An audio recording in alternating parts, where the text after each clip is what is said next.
தில்லையம்பலம்.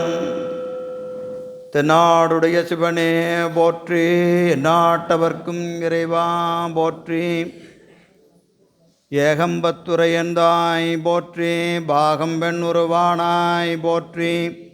காவாய் கனகத்திரளே போற்றி, கைலை மலையானே போற்றி போற்றி. திருச்சிற்றம்பலம்.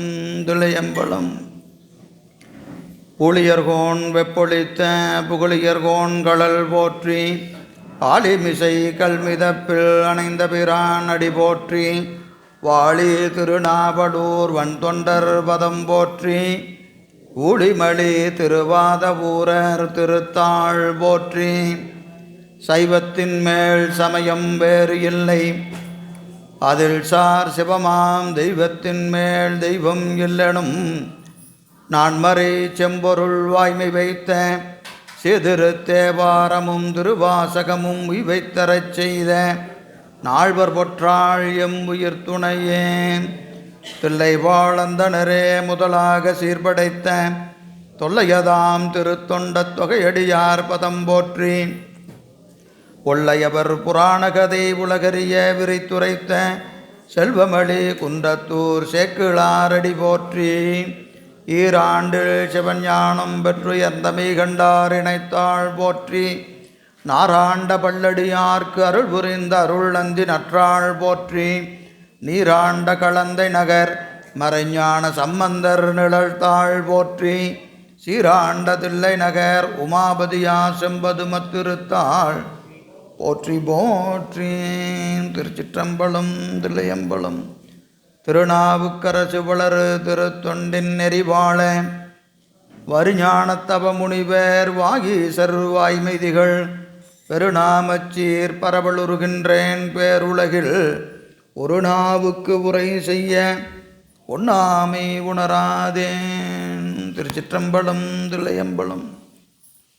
எல்லாமல்ல ஈத்தனை ஆண்ட எந்தை பிரான் அருள் தரும் பன்னார்மொழி அம்மையுடன் அமர் திருநாவுடை பெருமானது திருவடித்தாமரைகளை மணமொழி மெய்களாலே வணங்கி, அடியேனை இந்த செந்நெறிலே ஆற்றுப்படுத்திய ஞானாசிரிய பெருமக்களுடைய திருவடித்தாமரைகளை மணமொழி மெய்களாலே வணங்கி, திருவாவடுதுறை ஆதீன சைவ சித்தாந்த ஞானசாத்திர வகுப்பிலே இன்றைய நாள் நமக்கு சைவ சித்தாந்தத்தின் மணிமகுடமாக போற்றக்கூடிய சிவஞான போதமாகிய ஞானப்படுவலை தொடர்ந்து சிந்திப்பதற்கு திருவருள் வாய்க்கப்பட்டிருக்கிறது. அந்த வகையிலே திருவருளையும் உருவருளையும் நீள நினைந்து இதனை செவிமடுப்பதற்காக எழுந்தருளி இருக்கக்கூடிய அத்துணை அடியார் பெருமக்களுடைய திருவடி தாமரைகளையும் இந்த இனிய நேரத்திலே மணமொழி மெய்களாலே வணங்கி மகிழ்கின்றேன்.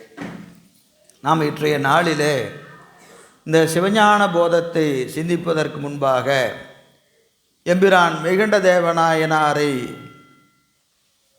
திருமுழுக்கு செய்து வழிபாடு செய்து அவருக்கு வழிநூல் செய்த நம்முடைய அருள்நந்தி சிவத்தையும் துதித்து இங்கே அமர்ந்திருக்கிறோம். நம்ம வழக்கம் போல இந்த வகுப்பை துவங்காமல் இன்றைக்கி சிறப்பு வழிபாடுகள் செய்யப்பட்டிருப்பதற்கான காரணத்தை நாம் இந்த நேரத்தில் கொஞ்சம் நினைந்து பார்க்கணும். காரணம், இந்த நூல் நமக்கு படிப்பதினாலே விளங்குகிற நூல் அல்ல. எத்தனை முறை படித்தாலும் இந்த நூல் நமக்கு அறிவில் விளங்காது.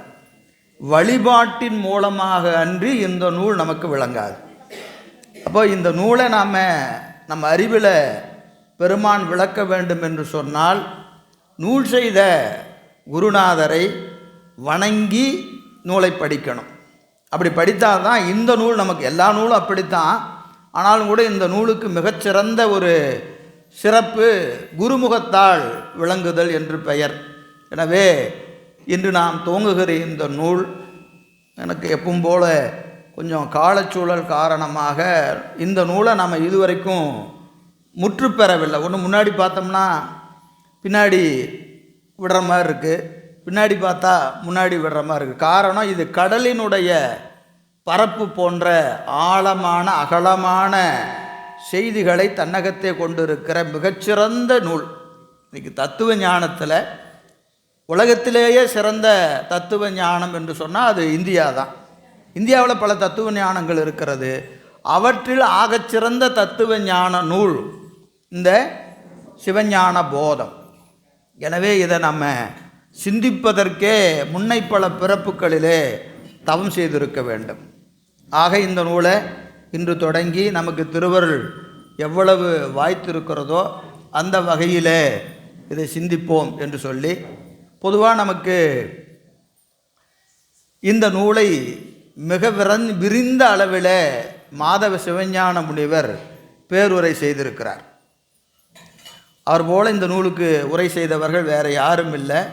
அது சிவஞான போத மாபாடியம் என்று சொல்லப்படுது. மாபாடியம் என்பதற்கு பேருரை என்று சொல்லப்படும். தத்துவ ஞானத்தில் பல்வேறு சமய கருத்துக்களை எல்லாம் கூறி அவற்றினுடைய நிறை குறைகளை ஆராய்ந்து சைவ சித்தாந்தம் எவ்வளவு உயர்ந்தது என்பதை நமக்கு காட்டிய பெருந்தகை மாதவ சிவஞான முனிவர். இப்போ இந்த நூலை நாம் துவங்கணும்னா 3 பெருமக்களை வணங்க வேண்டும். ஒன்று, நூல் செய்த ஆசிரியர் மெய்கண்ட தேவநாயனார், அவர் திருவடியை வணங்கணும். அடுத்தது அதற்கு மிக விரிந்த செய்யுளால் உரை செய்த நம்முடைய அருள்நந்தி சிவம், அவருடைய திருவடியை வணங்கணும். அதனைத் தொடர்ந்து இந்த சிவஞான போதத்திற்கும் சிவஞான சித்தியாருக்கும் மிகச்சிறந்த உரை செய்திருக்கக்கூடிய மாதவ சிவஞான முனிவர், நம்முடைய திருவாவடுதுறை ஆதியேதனத்துடைய குலகுருவாக போற்றக்கூடிய மாதவ சிவஞான முனிவர் ஆகிய 3 பெருமக்களுடைய திருவடிகளையும் மீள மீள மீள மீள வணங்கணும். ஒரு முறை வணங்கினா பத்தாது, அவர்களை வணங்கி கொண்டே இருக்க வேண்டியது தான். அந்த வகையில் மீள ஒரு முறை இந்த 3 பெருமக்களுடைய திருவடி தாமரைகளையும் மனமொழிமைகளாலே வணங்கி இன்று நாம் இந்த நூலை துவங்க இருக்கிறோம். இதற்கு பாடியம் செய்கிற நம்முடைய மாதவ சிவஞான முனிவர் ஒரு 3 பாடலை பாடியத்தில் முதல்ல சொல்லியிருக்கிறார். அது அப்படியே நமக்கெல்லாம் தெரிஞ்ச பாட்டு, சில ஒரு பாட்டு தெரியாத இருக்கு, அப்படியே படித்துட்டு நம்ம அப்படியே நூலுக்குள்ளே போகலாம். திருமுகப்பாசுரம்.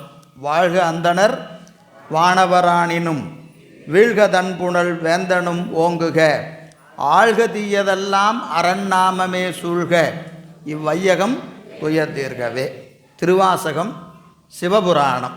நமச்சிவாய வாழ்க, நாதன் தாழ்வாழ்க, இமைப்பொழுதும் எண்ணெஞ்சின் நீங்காதான் தாழ்வாழ்க, கோகலி ஆண்ட குருமனிதன் தாழ்வாழ்க, ஆகமம் ஆகி நின்று அன்னிப்பான் தாழ்வாழ்க, ஏகன் அநேகன் இறைவனடி வாழ்க, வேகம் கெடுத்தாண்ட வேந்தனடி வெல்க, பிறப்பருக்கும் பிஞகந்தன் பெய்கழல்கள் வெல்க, புறத்தார்க்குச் சேயோந்தன் பூங்கழல்கள் வெல்க, கரங்குவிவார் உள்மகிழும் கோண்கழல்கள் வெல்க, சிறங்குவிவார் ஓங்குவிக்கும் சீரோன் கடல் வெல்க, ஈசன் அடி போற்றி எந்தை அடி போற்றி தேசன் அடி போற்றி சிவன் சேவடி போற்றி, நேயத்தே நின்ற நிமலன் அடி போற்றி, மாயப் பிறப்பருக்கும் மன்னன் அடி போற்றி, சீரார் பெருந்துரை நம் தேவன் அடி போற்றி, ஆராத இன்பம் அருளும் மலை போற்றி, சிவன் அவன் என் சிந்தையுள் நின்ற அதனால் அவனருளாலே அவன்தாள் வணங்கி. முகில சிவபுராணம் தன்னை முந்தை வினை முழுதும் மோய உரைப்பன் யான், அது வரைக்கும் சொல்லியிருக்கிறார். அப்போது சிவபுராணத்தை முந்தை வினை முழுதும் மோய உரைப்பன் யான் என்று சொல்லி, அதன் பிறகு திருக்குறளில் அகர முதல எழுத்தெல்லாம் ஆதிபகவன் முதற்றே உலகு என்று வழங்கி, கற்பக விநாயகர் துதியாக பொற்பொது குடற்பால் பொற்புற நடிக்கும் கற்பகத் திருத்தாள் நாமே என்று வணங்குகிறார்.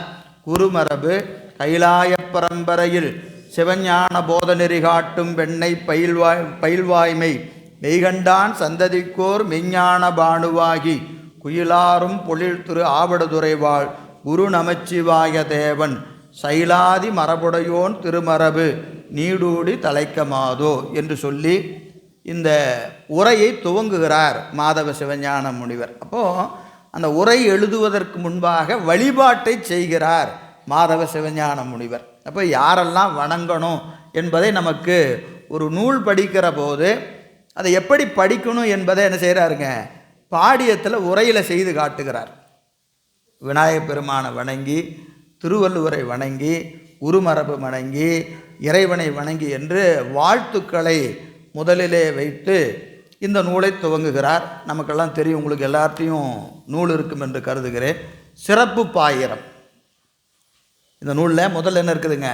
சிறப்பு பாயிரம். இந்த சிறப்பு பாயிரம் என்பது என்ன அப்படின்னு பார்த்தீங்கன்னா, ஒரு நூலின் உள்ளே இருக்கக்கூடிய அனைத்து கருத்துக்களையும் எதில் சொல்லணும்? சிறப்பு பாயிரத்தில் சொல்லணும். நூலுக்குள்ளே என்ன இருக்குது அப்படிங்கிறத எதில் சொல்லிடணும்? சிறப்பு பாயிரம் படித்தா நூலுக்குள்ளே இருக்கிற மொத்த செய்தியும் சொல்லணும். அதுதான் சிறப்பு பாயிரத்துக்குரிய இலக்கணம். நூலுக்குள்ளே இப்போ நம்ம படிக்கிற நூன்முகம்னு சொல்லுவோம். இப்போ நாங்கள் ஒரு புத்தகம் வாங்கணும்னா என்ன செஞ்சுருப்பாங்க? முன்னுரைன்னு எழுதியிருப்பாங்க. அந்த முன்னுரை படித்து பார்த்தோம்னா இந்த நூல் நம்ம படிக்கலாமா வேண்டாமா, யாருக்குரியது என்பது எங்கே இருக்கும்? அந்த முன்னாடி முன்னுரையில் இருக்கும். அதுபோல் ஒரு நூலுக்குரிய சிறப்பு பாயிரமாக இதில் அருமையாக ஒரு சிறப்பு பாயிரம் இடம்பெற்று இருக்கிறது. இதில் சைவ ஆகமங்களினுடைய பாதம் 4 பாதம். பாதம்னா பிரிவுன்னு சொல்லலாம், படிமுறைன்னு சொல்லலாம் இல்லைங்களா? சரியை, கிரியை, யோகம், ஞானம். சரியாபாதம், கிரியாபாதம், யோகபாதம், ஞானபாதம் என்று சொல்லக்கூடிய 4 பாதங்களிலே சரியை, கிரியை, யோகங்கள் நீங்களாக ஞானபாதத்தை ஓதி ஆராய்கின்ற ஆராய்ச்சியின்கண் எடுத்து கொள்ளப்பட்டது இந்த நூல். இப்போ இந்த நூலுக்கு நோக்கம் என்ன? ஞானபாத ஆராய்ச்சி. ஞானபாத ஆராய்ச்சி. அப்போ சரியை, கிரியை, யோகத்தை விரிப்பதற்காக இந்த நூல் வரவில்லை. இந்த நூலுடைய நோக்கம் என்னது? ஞானபாத ஆராய்ச்சி. எனவே அந்த ஞானபாத ஆராய்ச்சியை என்று சொல்லுகிற போது இங்கே என்னென்ன சொல்கிறார்? இப்போ முதல்ல சிறப்பு பாயிரத்திற்கு இலக்கணம் சொல்லுகிறார். சிறப்பு பாயிரத்திற்கு ஒரு இலக்கணம் நன்னூலில் இருக்குது. நன்னூலில் சிறப்பு பாயிரத்திற்கு ஒரு இலக்கணம் இருக்கிறது.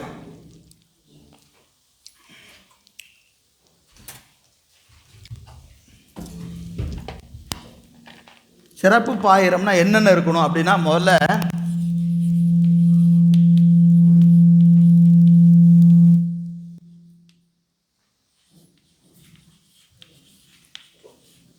ஆக்கியோன் பெயரே, 2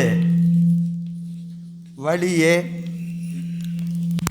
3 எல்லை, 4 நூற்பெயர்,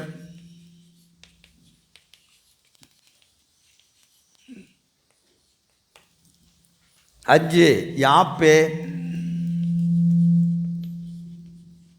6 நுதலிய பொருள்,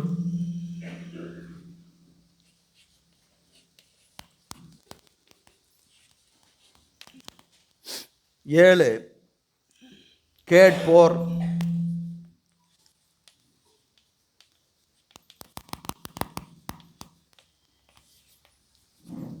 8 பயன்.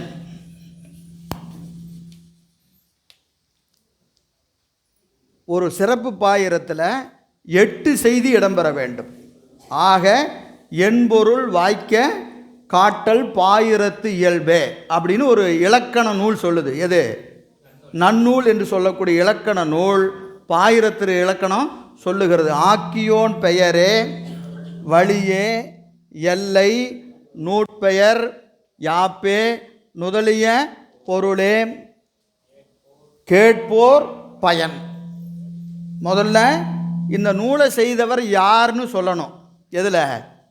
சிறப்பு பாயிரத்தில் சொல்லணும். சிறப்பு பாயிரத்தில் படித்தீங்கன்னா நூல் செஞ்ச ஆசிரியர் யார் அப்படின்னு சொல்லணும்.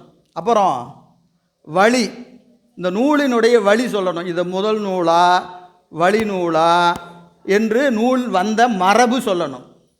ஏன்னா நூலில் வழி நூல் உண்டு, முதல் நூல் உண்டு, மொழிபெயர்ப்பு நூல் உண்டு, இப்படி பல வகையான நூல்கள் இருக்கிறது.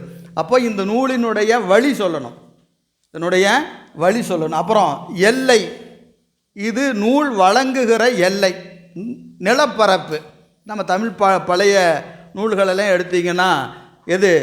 குமரி முதல் திருமலை வட வேங்கடம் வரை, வட வேங்கடம் வரை. அப்போ தமிழ் பேசுகிற நல்லுலகு குமரி முதல் வேங்கடம் வரைன்னு நூலில் முன்னாடி சொல்லுவாங்க. அப்படின்னா தமிழ் பேசுகிற நிலப்பரப்புன்னு சொல்லுவாங்க. அப்போ இந்த நூலுக்குரிய எல்லை எது, எந்த நிலத்திற்கு உரியது இந்த நூல். அப்புறம் நூலினுடைய பெயர், நூலை செஞ்ச ஆசிரியர் பெயரை சொல்லணும், நூலினுடைய பெயரை சொல்லணும். அடுத்தது யாப்பு. யாப்புன்னு என்னது? இது இதற்குரிய அந்த இலக்கணம் என்ன? இப்போ வழிநூலுன்னு சொன்னால் வழிநூறுக்குரிய இலக்கணத்தில் இருக்கணும், முதல் நூல்னா முதல் நூறுக்குரிய இலக்கணத்தில் இருக்கணும். அதனுடைய இலக்கணங்களை எல்லாம் வரையறுத்து கூற வேண்டும். அடுத்தது நுதலிய பொருள். நுதலிய பொருள் என்னது? இந்த நூலின் மூலமாக சொல்ல வருகிற கருத்து.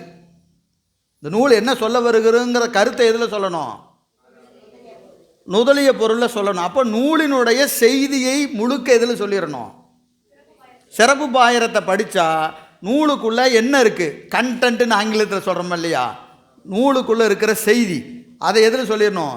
சிறப்பு பாயிரத்தில் சொல்லணும். அப்புறம் கேட்போர், நூலுக்குரிய அதிகாரி. அதிகாரின்னு நம்ம நினச்சிட்டோம், முதலாளி தான் அதிகாரிமோ, கேட்பவர் தான் அதிகாரி. நூலுக்கு யாருக்கு இந்த நூல் சொல்லலாம்? இந்த நூல் கேட்பதற்குரிய தகுதி என்ன, எந்த தகுதி இருந்தால் இந்த நூலை சொல்லலாம், கேட்கலாம், யாருக்கு சொல்லணும், யார் கேட்கலாம் என்பது எதில் இருக்கணும்? சிறப்பு பாயிரத்தில் இருக்கணும். சிறப்பு பாயிரத்துக்குள்ளே அது இருக்கணும். அடுத்தது பயன், நூலினால் விளைகிற பயன் என்ன என்று சொல்லக்கூடிய இந்த செய்திகளை பூரா எதில் சொல்லணும்? சிறப்பு பாயிரத்தில் சொல்லணும். இந்த 8ஐயும் விரித்து காட்பது தான் நமக்கு சிறப்பு பாயிரம். சரி, சிறப்பு பாயிரம், சிவஞான போதம் சிறப்பு பாயிரம். மலர்தலை உலகில்,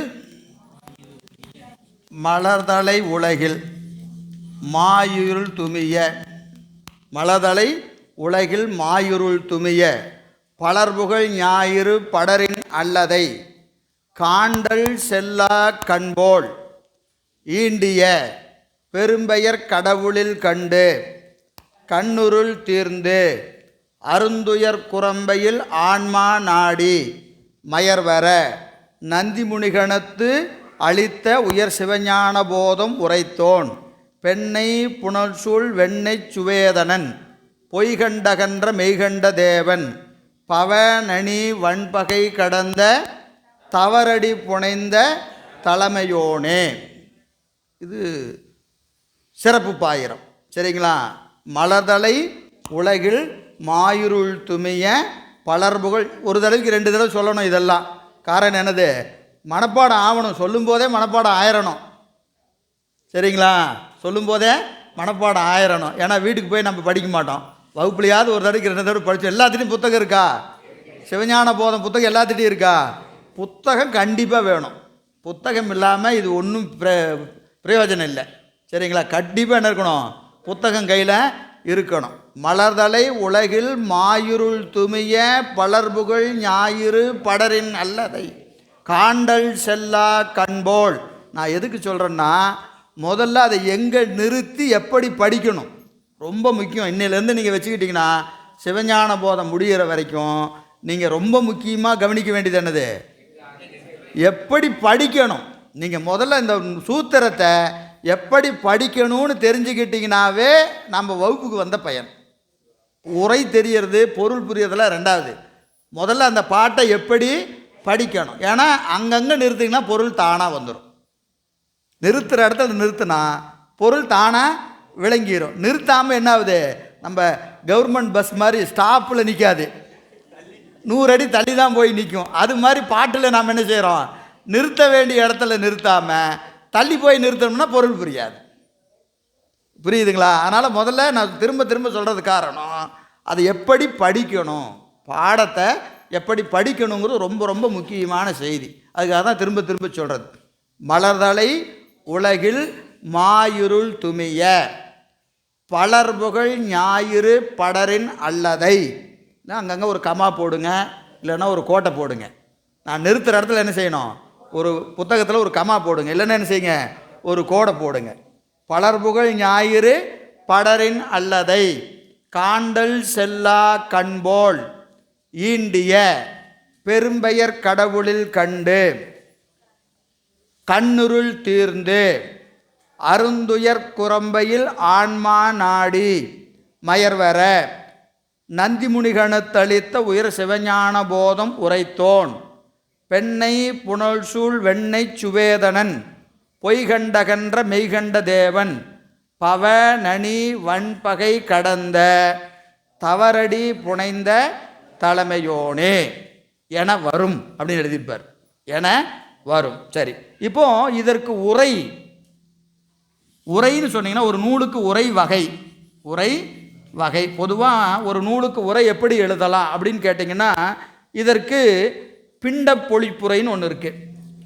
உரை வகை என்ன செய்கிறாருங்க, பிண்ட பொழிப்புரை.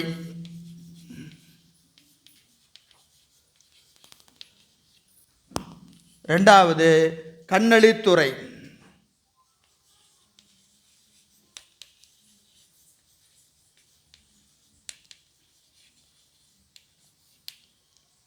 இன்றைக்கி உங்களுக்கு கொஞ்சம் டைட்டாக தான் இருக்கும். ஏன்னு கேட்டிங்கன்னா சிவஞான போதத்தில் இருக்கிற எல்லா செய்தியும் சிறப்பு பாயத்தில் சொல்லணும். அப்போ எப்படி இருக்கும், கொஞ்சம் நிறைய சொன்ன மாதிரி இருக்கும். எல்லாம் பின்னாடி பார்க்க போகிறோம். இன்றைக்கி எல்லாமே என்ன செய்ய போகிறோம், சொல்கிற செய்தி எல்லாமே ஒவ்வொரு நூற்பாவாக திரும்ப பார்க்க போகிறோம். அதை என்ன செய்ய போகிறோம், ஒரு ஹெட்லைன்ஸு சிறப்பு பாயிரத்துக்குள்ளே சிவஞான போத செய்தியை பூரா என்ன செய்யணும், சொல்லணும். கிட்டத்தட்ட ஒரு 10 வகுப்பாக நடத்த வேண்டிய செய்தியை ஒரே வகுப்பில் சொன்னால் எப்படி இருக்கும், அப்படி தான் இருக்கும். ஆனால் ஒன்றும் பிரச்சனை இல்லை.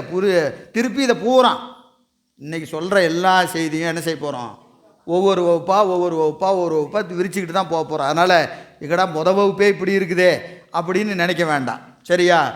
அப்போது உரை வகை பிண்ட பொழிப்புரை, கண்ணளித்து உரை அப்படின்னு 2 உரை இருக்குது. 2 உரை இருக்கிறது. இதில் பிண்ட பொழிப்புரை என்பது பாடத்தின் சொற்களை என்ன செய்யணும், மீண்டும் கூறாமல் அதன் பொருளை தொகுத்து கூறுவதா.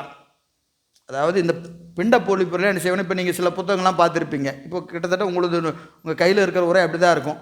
ஒரு அவன் அவள் அது எனும் அவை மூவினைமையின் தோற்றிய திதியே ஒடுங்கி மலத்துளதாம் அந்தம் ஆதி என்பனார் புலவர்னு நூற்பா இருந்ததுன்னா கீழே எப்படி இருக்குன்னு கேட்டிங்கன்னா அவன் என்றும் அவள் என்றும் அது என்றும் சுற்றப்பட்ட பிரபஞ்சம் தோற்றம் திதி நாசம் உடைத்து அப்படின்னு அதை என்ன செஞ்சுருப்பாங்க, அப்படியே உரை எழுதியிருப்பாங்க. மேலே இருக்கிற பாட்டுக்கு எந்த உரைன்னு இருக்காது. எப்படி இருக்கும், பாட்டை அப்படியே உரை செஞ்சுருப்பாங்க. அதே தான். சரிங்களா? அப்போது என்ன இருக்கும், பொழிப்புரை. மேலே இருக்கிற பாட்டுக்கு உரை எப்படி இருக்கும், ஒரு பேரால கொடுத்துருவாங்க. இப்போ கண்ணளித்துறை அப்படின்னு கேட்டால் எப்படி இருக்குன்னு கேட்டிங்கன்னா அந்த பாட்டினுடைய ஒவ்வொரு வரியாக எழுதி இந்த வரிக்கு இது பொருள், இந்த சொல்லுக்கு இது பொருள் அப்படின்னு எழுதுவாங்க. இப்போ விரிந்த உரை செய்கிற போது என்ன செய்வாங்க, கண்ணளித்துறை செய்வாங்க. பிண்ட பொழிப்புரைன்னு என்ன இருக்கும், அப்படியே மேலே பாட்டு கீழே உரை. நீங்கள் நிறைய பேர் இந்த வர்த்தமானன் பதிப்பகத்தோட 12 திருமுறை உரை யாராவது வச்சுருக்கீங்களா, இருக்கா? அதில் பார்த்தீங்கன்னா தெரியும், ஒரு பாட்டை போட்டிருந்தா என்ன செஞ்சுருப்பாங்க, கீழே ஒரு பொழிப்புரை தான் இருக்கும். அப்போ நீங்கள் அந்த சொல்லுக்கு சொல்லி இந்த பொழிப்புரையில் பார்க்க முடியாது. திடீர்னு இந்த சொல்லுக்கு என்ன பொருள் அப்படின்னு கேட்டால் என்ன இருக்காது. மொத்த பாட்டுக்கு ஒரு உரை இருக்கும். அதுக்கு என்ன பேர், பிண்ட பொழிப்புரை. கண்ணளித்துறைனா இப்போ தோடுடைய செவ்வியன், தோடை காதிலே அணிந்திருக்கக்கூடிய பெருமான், பொடி பூசி சுடுகாட்டிலே இருக்கக்கூடிய அந்த சாம்பலை தன் உடலிலே பூசிக்கொண்டு காடுடைய சுடலை பொடி பூசி என் உள்ளம் கவர்கள். இப்போ ஒவ்வொன்றா எழுதி என்ன செஞ்சுருப்பாங்க, உரை செஞ்சுருப்பாங்க. புரியுதுங்களா? அப்போது அது என்னது, கண்ணளித்துறை. அப்போ உரை 2 உரை இருக்கிறது. ஒன்று பிண்ட பொழிப்புரை, மற்றொன்று கண்ணளித்துறை. இப்போ இதில் சிவஞான முனிவர் என்ன செய்கிறார்னா பிண்ட பொழிப்புரை உரைத்து கொள்கின்றார். அவர் உரை செய்யலை, என்ன செய்கிறாரு, பிண்ட பொழிப்புரை உரைத்து கொள்கன்னு என்ன அர்த்தம், நீயே படிச்சுக்குப்பான், அதெல்லாம் ஒன்றும் பெருசாக விரிக்க வேண்டாம். அவர் என்ன செய்கிறாரு, கண்ணளித்துறை செய்கிறார். சிவஞான முனிவர் சிவஞான போதத்துக்கு என்ன செய்கிறாரு, கண்ணளித்துறை செய்கிறார். இப்போ நான் ஒரு விஷயம் நல்லா ஞாபகம் வச்சுங்க, ஒரு 3 நூலை நான் அடிக்கடி சொல்லுவேன். 3 ஒன்று தான், அதை முதல்ல அடிப்படையில் வச்சுங்க. சிவஞான போதம், சிவஞான சித்தியார் மாபாடியம். மாபாடியம் புரியுதுங்களா? சிவஞான போதம், சிவஞான சித்தியார், மாபாடியம். இந்த மூணு நூல். மாபாடியம்ங்கிறது தனி நூல், சிவஞான சித்தியாருங்கிறது தனி நூல், சிவஞான போதம் என்பது தனி நூல். இதில் நமக்கு 14 சாத்திரத்தில் வர்றது எது? சிவஞான போதமும் சிவஞான சித்தியாரும் 14 சாத்திரத்தில் வரும். மாபாடியம் வராது. ஏன் வராது? அது விளக்க உரை நூல். அது மாபாடியம் உரை நூல். எதுக்கு? சிவஞான போதத்திற்கு உரை தான் சிவஞான மாபாடியம். ஆனால் 3 நூலாக இருந்தாலும் 3 ஒன்று தான். 3 ஒன்று தான். நீங்கள் சிவஞான சித்தியாரை படித்தீங்கன்னா அது எதுக்கு உரை? சிவஞான போதத்துக்கு உரை தான், பாட்டாக இருக்கும். சிவஞான போதத்திற்கு உரை பாட்டாக பார்த்தீங்கன்னா சிவஞான சித்தியார். சிவஞான போதத்திற்கு உரையாக பார்த்தீங்கன்னா மாபாடியம். புரியுதுங்களா? இப்போ நான் ஏன்னா திரும்ப ஒரு நடத்தும் போது திடீர்னு சித்தியார்லேருந்து ஒன்று சொல்லுவேன், பாடியத்திலேருந்து ஒன்று சொல்லுவேன். அப்படின்னா இது ஏதோ 3 நூலை நடத்திட்டு இருக்கிறாரு நீங்கள் நினைக்கக்கூடாது. கருத்து என்னது? சிவஞான போதம் தான் படிக்கிறோம். நம்ம நோக்கம் சிவஞான போதம் படிப்பது தான். இந்த சிவஞான போதத்திற்கு பாட்டாளான உரை எதில் இருக்கிறது? சிவஞான சித்தியாரில் இருக்கிறது. சொற்களாலான உரை மாபாடியத்தில் இருக்கிறது. இந்த 3ஐயும் சேர்த்து தான் நம்ம படிக்க போகிறோம். இப்போ நம்ம நோக்கமே அதுதான். சரிங்களா? அதனால் 3 நூல் கிடையாது, ஒரே நூல் தான். எது? சிவஞான போதம் தான். அதை கொஞ்சம் விரிவாக பார்க்கணும். எவ்வளோ தூரம் வாய்த்திருக்கிறதோ பார்க்கலாம். சரி, எனவே இதில் பிண்ட பொழிப்புரை, கண்ணொளித்துறை. கண்ணொளித்துறை என்பது விரிவாக செய்வது.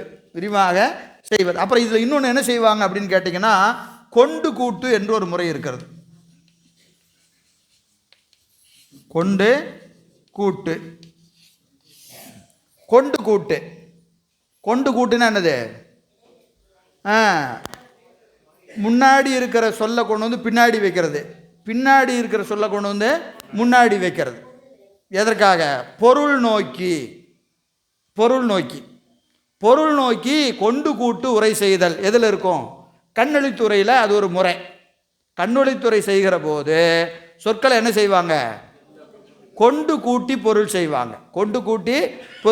அதுக்கு ஒரு உதாரணம் சொன்னால் உங்களுக்கு தெரியும். இப்போ 3வது நூற்பா, சிவஞான போதம் 3வது நூற்பா படிங்க பார்க்கலாம். எல்லா புத்தகம் கையில் வச்சுருக்கீங்களே. சிவஞான போதம் 3வது நூற்பா மட்டும் சொல்லுங்க, பார்த்து சொன்னால் போதும்.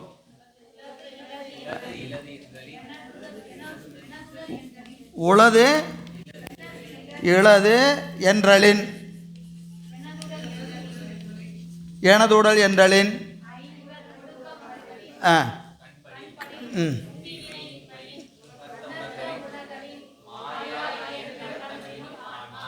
ஆன்மா இருக்கா? இதுதான் சூத்திரத்தில் இருக்கிறது. சரிங்களா? இதுதான் சூத்திரத்தில் இருக்கிறது. ஆனால் இது கொண்டு கூட்டு எப்படி செய்யணும்? ஆன்மா இளது என்றலின், எனதுடல் என்றலின்,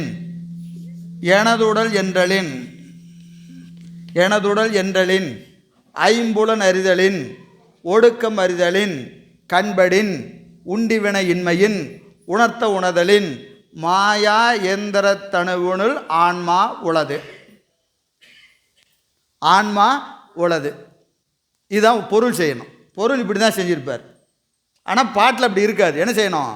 பொருள் செய்கிற போது ஆன்மா இளது என்றலின், எனதுடல் என்றலின், ஐம்புலன் அறிதலின், ஒடுக்கம் அறிதலின், கண்படின், உண்டிவினையின்மையின், உணர்த்த உணர்தலின், மாயா எந்திரத்தணுவினுள் ஆன்மா உளது அப்படின்னு படிக்கணும். இதுக்கு என்ன பேர்? கொண்டு கூட்டு. இப்படி செஞ்சால் என்ன ஆகும்? பொருள் விளங்கும். அப்போ முனிவர் என்ன செய்கிறாருன்னா, இந்த சிவஞான போதத்திற்கு கண்ணொளித்துறை செய்கிற போது கொண்டு கூட்டு என்கின்ற முறையில் உரை செய்கிறார். இப்போ இந்த கண்ணொளித்துறையோட கூட அவர் என்ன செய்கிறாரு? அகல உரை. 3வது ஒரு உரை என்னது? அகல உரை. இந்த கண்ணொளித்துறையோடு சேர்த்து அவர் என்ன செய்கிறாரு? அகல உரை, விரிவுரை, அகல உரை, விரிவுரை. இதற்கு தான் மாபாடியம் என்று பெயர். அகல உரை, விரிவுரை, மாபாடியம். மாபாடியம் செய்கிற போது அவர் நோக்கம் என்னது? அகல உரை செய்யணும். அதில் என்ன இதை கொண்டு வருகிறார்? கண்ணொளித்துறை முறையில் கொண்டு உரை செய்கிறார். ஆனால் விரிவான உரை செய்கிறார். விரிவான உரை அப்படின்னா என்னது? ஒரு செய்தியை சொல்லுகிற போது, இப்போ உதாரணத்துக்கு ஆன்மா அப்படின்னு ஆன்மாவை பற்றி பேசணும்னு வச்சுக்கங்க. இவ்வளோ நம்ம எல்லாம் பார்க்க போகிறோம். இப்போ ஆன்மாவை பற்றி பேசணும்னா, இப்போது உலகாயுதர் ஆன்மாவை பற்றி என்ன சொல்கிறாங்க, நாத்திகர் ஆன்மாவை பற்றி என்ன சொல்கிறாங்க, சமணர் என்ன சொல்கிறாங்க, பௌத்தர் என்ன சொல்கிறாங்க, ஏகான்மவாதி என்ன சொல்கிறாங்க என்று என்ன செய்கிறாரு? ஒரு தலைப்பு எடுத்துக்கிட்டால் இந்த 24 பேர்த்தையும் சுற்றி வருவார். யார் 24 பேர்? 24 சமயத்தார் இருக்காங்களா இல்லையா? புறப்புற சமயம், புறச்சமயம், அகப்புற சமயம், அகச்சமயம். இப்படி 24 சமயத்தையும் ஒவ்வொரு தலைப்பை தொடும்போதும் என்ன செய்வார்? இவன் 24 பேரில் யாராருக்கு இந்த கருத்துக்கு மாற்று கருத்து உண்டோ, இப்போ பாருங்கள், உதாரணத்துக்கு வினைன்னு தொட வரான்னு வச்சுக்கங்க. வினை என்பது இல்லைன்னு யாரெல்லாம் சொல்கிறாங்களோ அவங்கள பூரா எடுத்து டிஸ்கஸ் பண்ணுவார். வினை இல்லைன்னு அவன் என்னென்ன கருத்தை சொல்கிறானோ, எனவே வினை இல்லைன்னு அவன் சொல்லுவானா இல்லையா? இப்போ உலகாயுதன் என்ன சொல்கிறான்? உலகாயுதன் யார்? உலகாயுதன் யார்? நாத்திகன். இப்போ இன்றைக்கி நம்ம பார்வையில் நாத்திகன் என்ன செய்கிறான்? பாவமும் கிடையாது, புண்ணியம் கிடையாதுன்னு சொல்கிறானா இல்லையா? இப்போ வினையை பற்றி பேசணுன்னா முதல்ல அவனை எடுப்பார். அவன் ஏன் வினை இல்லைன்னு சொல்கிறான் அப்படின்னு அதை எடுத்து பேசி அதை மறுத்து எனவே வினை உண்டு, எனவே வினை உண்டுன்னு சொல்லுவார். ஆணவ மலம்னு எடுத்தால் ஆணவ மலத்தை யாரெல்லாம் மறுக்கிறாங்களோ அதை பூரா என்ன செய்வார்? விரிவாக பேசி எனவே ஆணவ மலம் என்ற ஒன்று உண்டு என்று நிறுவார். அப்போ எந்த கருத்தை எடுத்தாலும் பிற சமயத்தார் சொல்லக்கூடிய கருத்துக்களை சீர்தூக்கி நீக்கி அதுக்கு என்ன செய்வார்? மறுப்பையும் சொல்லி, அதற்கு தர்க்க ரீதியாக மறுப்பு சொல்லணும். சும்மா இல்லைன்னு சொல்கிறதில்ல. என்ன செய்யணும்? தர்க்க ரீதியாக மறுப்பு சொல்லி அதன் பிறகு அந்த கொள்கையை நிறுவுவார். 12 நூற்பாலையும் இதுதான் வேலை. ஏங்க நம்மளது மட்டும் படித்தா போதாதா, இத்தனை சிரமப்படணுமா அப்படின்னா, இந்த நூல் அவருக்குரியது. எவருக்குரியது? யாருக்குரியது? நுணுகி யார் படிக்கிறாங்களோ அவர்களுக்குரியது இந்த நூல். இல்லைங்க எனக்கு ரொம்ப டயர்டாக இருக்குது அப்படின்னா மெல்ல வர வேண்டியது தான். ஆனால் இந்த நூல் அவருக்குரிய நூல் அல்ல. சரிங்களா? ஏன்னா அதிகாரி சொன்னமா இல்லையா, நூலுக்குரிய அது கேட்போர் தகுதி என்னன்னு கேட்டிங்கன்னா, ஞானபாதத்தின் மீது வேட்கையுடையோர். ஞானபாதத்தின் மீது வேட்கையுடையோர். எனவே இந்த நூல் என்ன செய்கிறாரு? ரொம்ப விரிவாக உரை செய்கிறார் நம்முடைய மாதவ சிவஞான முனிவர். சரி, எனவே அந்த வகையில் இப்போ சிறப்பு பாயிரம் அதை கொண்டு கூட்டி பொருள் செய்கிறார். முதல்ல என்ன செய்கிறாரு? மலர்தலை உலகில் மாயிருள் துமிய பலர்புகழ் ஞாயிறு படரின் அல்லதை. திருப்பி நீங்கள் எழுதி வச்சுக்கணும், எழுதணும். நான் போர்டில் எழுதுறேன்னு நீங்களும் அப்படியே புள்ளியெல்லாம் வச்சுக்கூடாது, எழுதணும். மலர்தலை உலகில் மாயிருள் துமிய பலர்புகழ் ஞாயிறு படரின் அல்லதை காண்டல் செல்லா கண்போல்.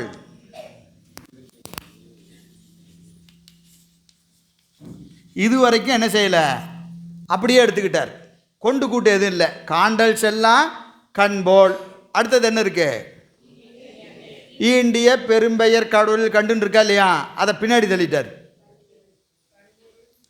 அருந்துயர் குரம்பையில் ஆன்மா நாடி.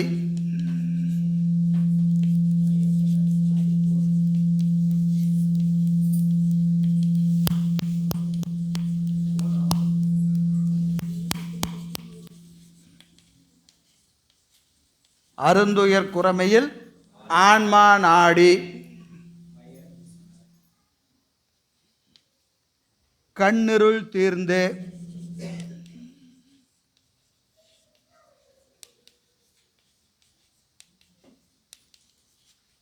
கண்ணுருள் தீர்ந்து ஈண்டிய பெரும்பெயர் கடவுளில் கண்டு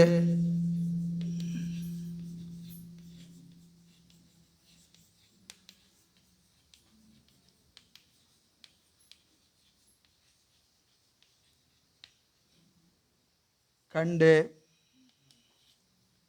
மயர்வர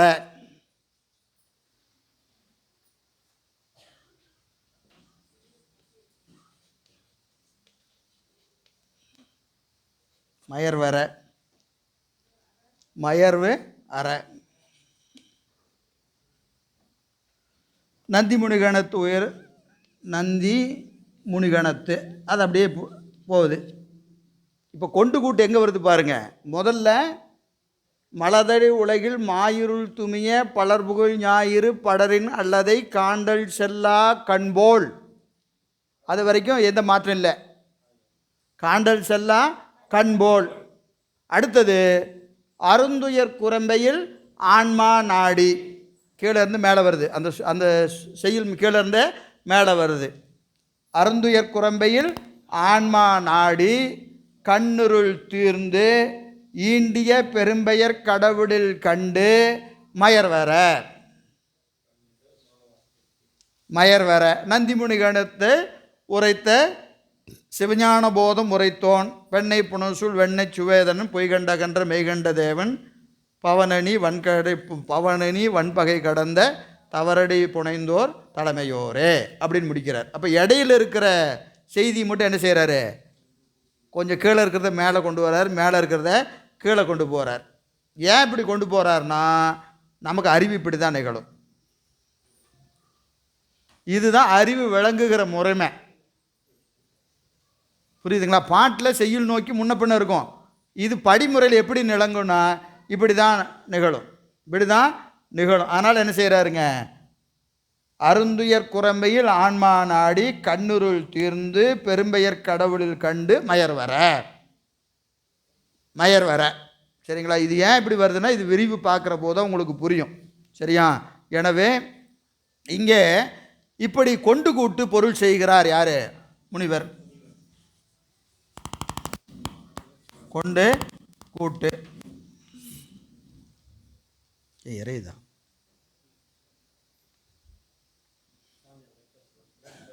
தெரியலன்றாங்களா? சரி,